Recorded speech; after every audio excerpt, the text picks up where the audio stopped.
Ce catalogue à la romaine est le produit du travail de deux musées, le musée archéologique du Val d'Oise et le musée Arkea à Louvre, autour de deux expositions qui ont été conçues par chacun des deux musées. Donc l'exposition Construire malin, construire romain a été réalisée par le musée archéologique du Val d'Oise autour de la construction publique, notamment des temples. Tandis que l'exposition La Dolce Villa a été conçue ici par le musée Arkea, plutôt autour de tout ce qui concerne la résidence privée à la campagne et notamment les villas gallo-romaines qui sont l'équivalent de grandes fermes qui se développent en réalité du 1er au 4e siècle. Pour chacune de nos expositions, nous avons travaillé avec un comité scientifique et c'est aussi ce qu'a fait le musée archéologique du Val d'Oise.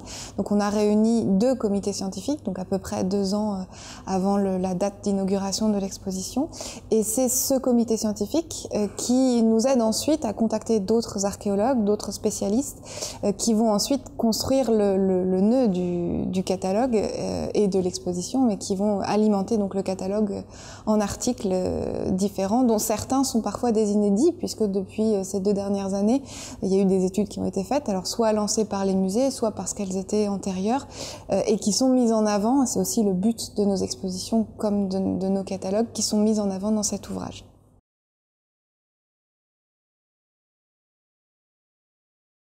En ce qui concerne les habitudes de vie, le quotidien et donc finalement ce qui relève plus de l'exposition La Dolce Villa, on ne peut pas vraiment parler de révolution brutale, d'abord parce que avant la conquête romaine, il y avait déjà en Gaule des contacts, enfin les Gaulois avaient déjà des contacts avec les Romains, des contacts économiques, marchands, mais qui ont permis aussi la pénétration de différents éléments de la culture romaine en Gaule.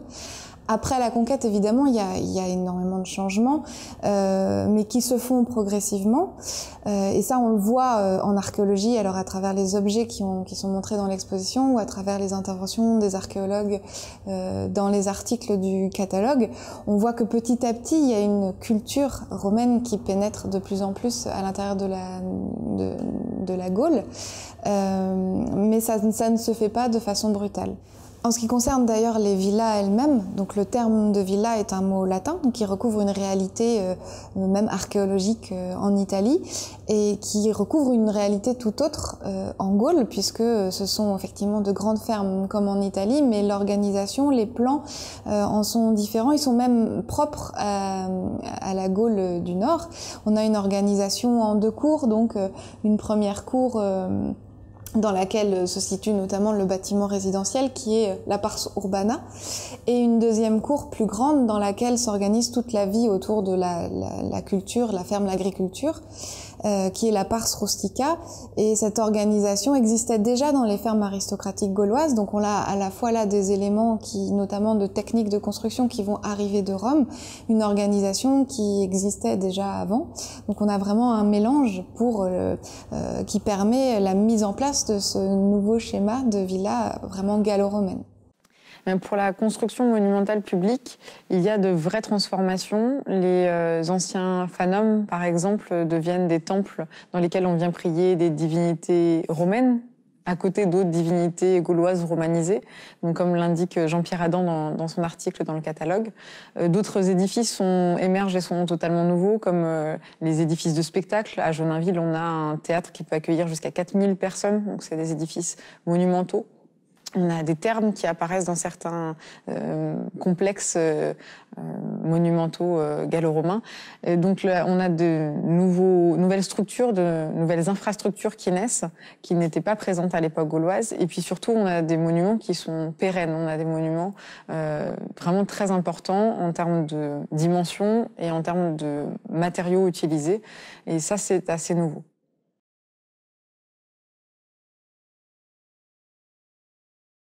Il est difficile de se faire une idée précise de l'identité culturelle des habitants, des propriétaires de ces villas. Pour plusieurs raisons, mais la première, c'est surtout qu'on n'a pas de texte ou très peu de textes sur eux. Ce sont des textes antiques, mais qui sont souvent très partiels ou très partiaux. Par contre, en archéologie, on a quand même quelques indices. Et ces indices nous dressent plutôt l'image de Gaulois qui ont au départ leur propre culture, qu'ils ne vont pas abandonner complètement, mais qui par contre, pour avoir une place politique dans cette nouvelle organisation, ont besoin de revendiquer leur appartenance aussi à la culture romaine et à ce nouveau pouvoir qui se met en place. Et en archéologie, effectivement, on trouve un certain nombre d'objets qui sont encore de tradition gauloise ou celtique. Par exemple, à Charny, on a découvert un buste avec un torque qui représente plutôt un ancêtre gaulois, alors que dans le même site et assez proche, on a découvert ce qu'on appelle un strigile, c'est-à-dire un instrument de toilette qui est plutôt utilisé dans les thermes et qui là est vraiment un objet qui prouve, qui est plutôt de tradition italique, méditerranéenne. On a des sites qui sont quand même très précocement romanisés et par exemple dans le catalogue est évoqué le site de Richebourg. Alors c'est un site qui se trouve dans les Yvelines, d'une villa qui dès le 1er siècle adopte déjà un plan qui va devenir presque le plan canonique avec des techniques de construction qui sont rapidement des techniques à la romaine.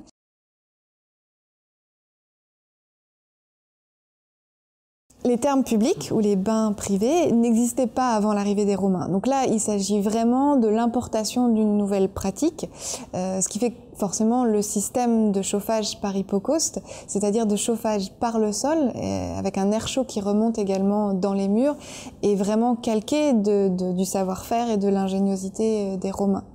Donc ça pour le coup c'est vraiment une importation et ce qui va avec c'est toute la pratique des bains avec tout un système, tout un parcours à suivre alternativement de bains chauds et froids qui va également arriver en Gaule. Donc là pour le coup il n'y a pas vraiment de particularité gallo-romaine par rapport au système romain. Par contre il y a nécessairement des adaptations notamment aux ressources locales, aux ressources en eau par exemple, et puis en termes de taille l'article d'Alain Boué d'ailleurs qui se trouve dans ce catalogue montre bien qu'il y a des grosses différences de taille suivant les sites et notamment en Île-de-France on a vraiment des thermes qui sont relativement petits par rapport à ce qu'on peut même trouver dans le sud de la Gaule. Et d'un point de vue technique, on a aussi des adaptations qui sont vraiment locales, qui peuvent parfois être originales à des contraintes particulières. C'est le cas par exemple sur le site du Tillet. Alors le site du Tillet, c'est un site de villa, la villa de la Vieille Beaune, qui a vraiment été étudié, dont les études ont été reprises en partie pour l'exposition. Donc là, il y a certains articles qui sont inédits dans le catalogue. Et il y est évoqué une voûte étoilée qui est le décor en réalité d'une pièce froide, d'une piscine froide même. Et cette voûte est construite en tubuli, donc ce sont ces tuiles creuses qui permettent de conduire normalement la chaleur dans les pièces chaudes. Là, il s'agit d'une pièce froide. On sait que ces tubuli sont bouchés au mortier et que donc la raison de l'utilisation de ce matériau-là est simplement pour alléger la structure de la voûte. Donc c'est vraiment une adaptation, un détournement particulier à ce site. Un des éléments exceptionnels autant de l'exposition que du catalogue, puisqu'un article lui est dédié, c'est cette chaudière qui a été découverte à Saint-Pathu, en Seine-et-Marne, dans un site, alors soit d'établissement rural, soit de villa. Et cette chaudière est exceptionnelle d'abord parce qu'elle est en plomb. C'est un matériau qui est systématiquement récupéré. Donc les archéologues ont très rarement l'occasion de retrouver un objet de cette qualité et de ce matériau. Donc cette chaudière alimentée des thermes, c'est aussi de cette façon-là dont on chauffait l'eau. Et elle est aussi originale parce qu'elle est décorée de têtes qui pourraient être des têtes de dieux océans. Donc là, un décor en lien avec la thématique de l'eau. On peut se poser la question de l'opportunité d'un tel décor sur une pièce qui est en fait une pièce technique, qui n'était pas destinée à être vue par les usagers des thermes.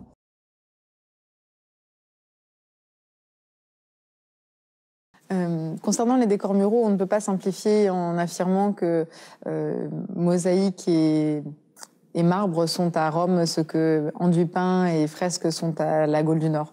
En fait, même si les décors de mosaïque sont assez peu présents dans la Gaule du Nord, on en découvre quand même quelques fragments. On a trouvé par exemple à Beaumont-sur-Oise ou à Genainville des tesselles de mosaïque. Alors peu, certes, c'est pas visiblement un décor particulièrement recherché, mais on ne peut pas dire en attendant que c'est complètement absent du nord de la Gaule.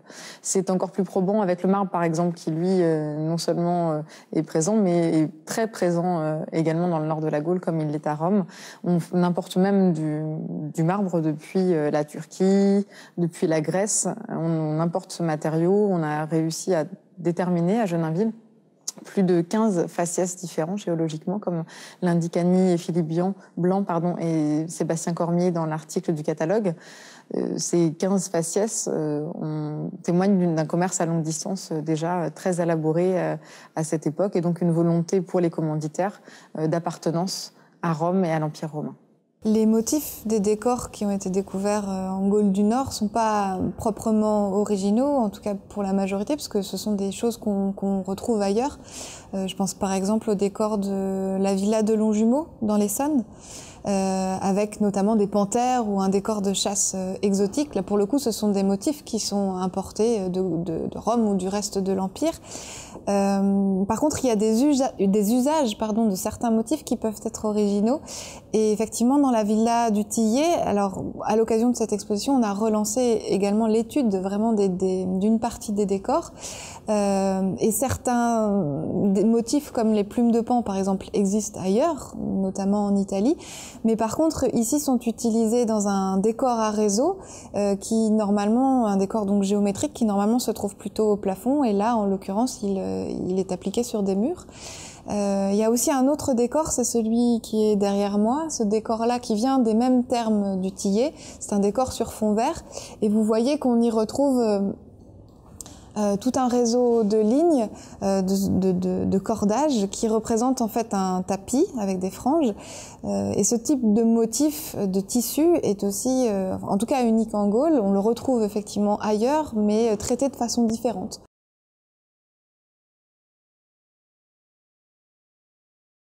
La diversité des métiers et des outils découverts sur les chantiers gallo-romains montre une grande spécialisation des différents métiers et visiblement une qualification des ouvriers de la construction. La question qui subsiste, c'est qui sont ces ouvriers? Est-ce qu'on a des ouvriers gaulois? Est-ce qu'on a des ouvriers gallo-romains, donc plutôt? Est-ce qu'on a des ouvriers romains qui itinèrent sur le territoire? Est-ce qu'on a des ouvriers gallo-romains qui eux-mêmes itinèrent sur le territoire? Visiblement, c'est ce que tend à dire Jean-Pierre Adam dans l'article. On a des artisans gallo-romains qualifiés qui n'ont rien à envier aux artisans romains. La nouveauté, c'est l'innovation technique dont ils font preuve et qui, elle, est issue du monde romain. Des éléments de réponse peuvent se trouver à partir d'études, notamment celle de Véronique Gaston-Brunet, qui a travaillé sur les 4 sites du corpus présentés dans l'exposition, donc le Champ-de-Lieu dans l'Oise, le Pont Sainte-Maxence, mais aussi le Vieil-Évreux dans l'Eure, ou encore Genainville dans le Val d'Oise.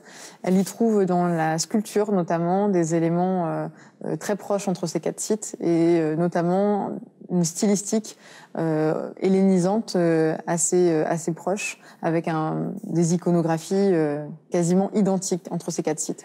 Et ces constats aident à peut-être proposer l'option de l'itinérance de ces ouvriers sculpteurs sur le territoire.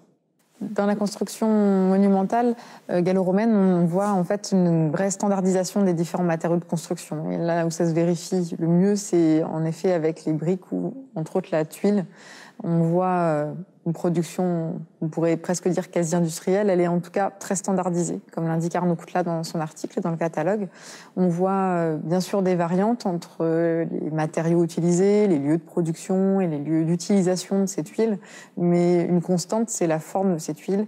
On a toujours l'association d'une tuile plate, la tegula, et d'une tuile canal, l'imbrex, et donc une forme très standardisée à la fois à la production et à la fois dans l'agencement, dans la mise en œuvre.